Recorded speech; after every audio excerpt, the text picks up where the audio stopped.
Welcome and kia ora to Ochre Business Solutions. My name's Leisa. I'm a Director of Ochre Business Solutions and I'm here today to talk to you about home ownership education.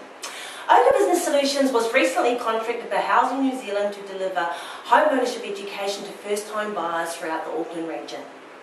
And before getting into it, what I'd like to do is introduce a little bit about myself and my experience around home ownership. I bought my first home, or should I say the family home, back in 2007 from my sister, who actually bought it from my grandparents. And being my first home, it was a mainly emotional buy because it was a family home.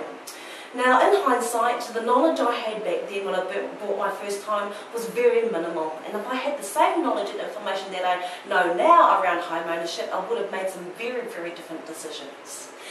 After that, after buying my first home, what I subsequently did was purchase bought and sold another 15 properties during that time, of which I subsequently hold 7 property investments.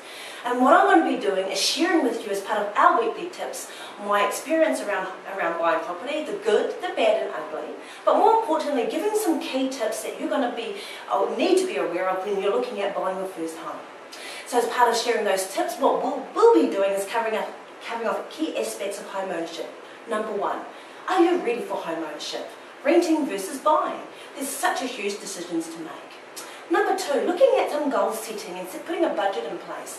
In order to achieve home ownership, you've got to have some goals. Step 1, trying to get rid of your debt. That's the main barrier to home ownership. 2, trying to save up for a deposit.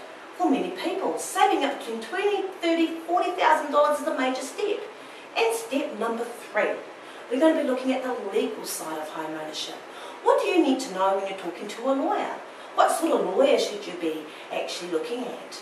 So we're going to be covering those key tips as part of home ownership. So watch this space. I'm going to be here sharing you all of that information. So looking forward to our first tip of the week. Thank you.